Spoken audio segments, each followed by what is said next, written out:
Hi, my name is Vicente. I'm a Costa Rican biologist and I have been working with cave-dwelling bats for the past few years. One of the things that have amazed me the most is seeing how cave dwellers such as Pteronotus mesoamericanus could navigate inside of a cave through really narrow passages and complex settings, and they do this really fast in complete darkness. So you would expect that they don't really rely as much in their vision.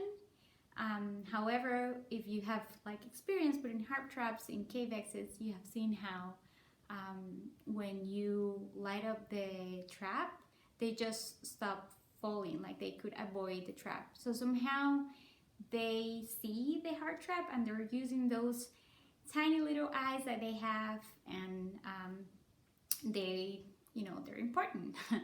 So after those observations, I came across this paper that I wanted to share with you, and it was published last year, and it's research done by Bruno Simoes, Emma Telgin, and collaborators, where they basically study the color vision or just general vision in bats.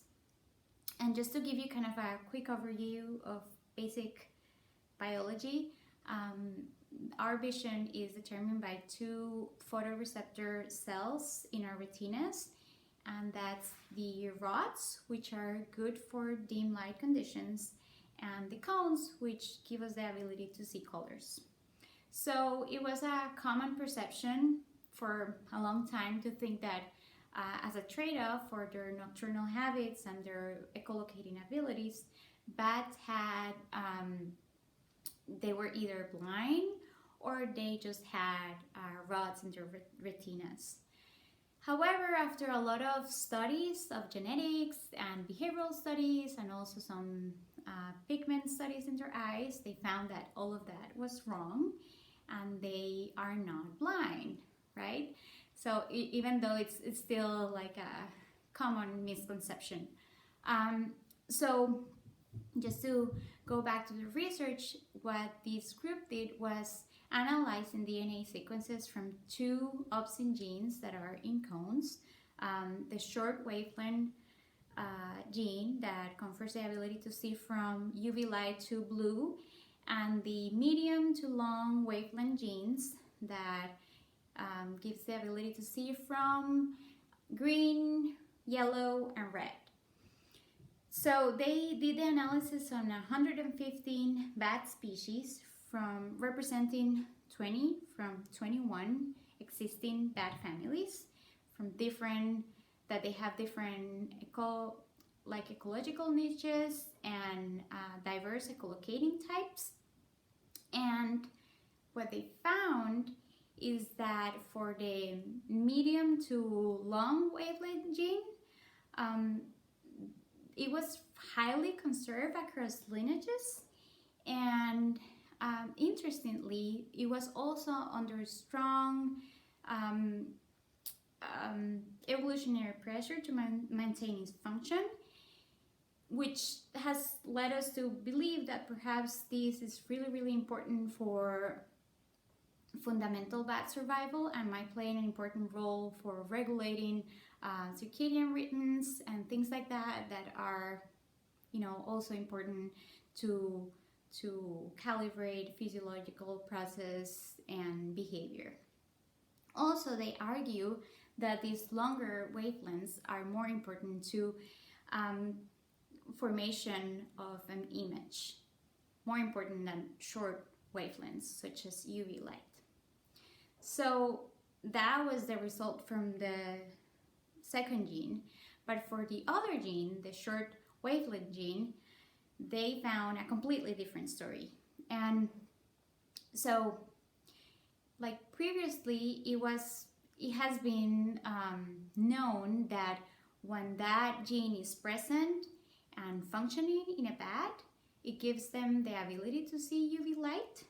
And the authors have found that this UV sensitivity has been in bats since more than 78 million years ago, when they diverged from other placenta mammals, which is quite interesting.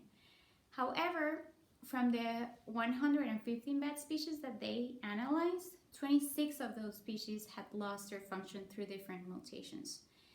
And it was previously believed that perhaps that loss of function was related to the ability to become more advanced at echolocating, which is also known as heavy-duty cycle echolocation. But they didn't find this loss of function exclusively or only in these advanced echolocators. For instance, they also found the loss of function in other types of ecolocating bats, the low-duty cycle echolocating bats, and even in the Theropodidae family, which are incapable of laryngeal echolocation. So they actually found, at least for the old world bats, that if cave roosting habits was driving the loss of function of UV vision. And also another interesting thing that they found is that not all advanced ecolocators had lost their ability to see UV light, and that was, they showed this with Pteronotus parnelli, which is also known to have this heavy-duty cycle echolocation, but they haven't lost this ability to see UV light. So all these together shows that it's kind of a complex relationship with echolocation and habits and vision. So it's just, you know, how science works. But interestingly, I think it's, as a conclusion, most bats do see, you know, wide spectrum from UV light to a medium wavelength, and that just kind of stresses the point that vision is another important sensory ability that bats needs to navigate the world. So it's still something important, although they're nocturnal. And yeah, these patterns are way more complicated than we previously thought. So that's that.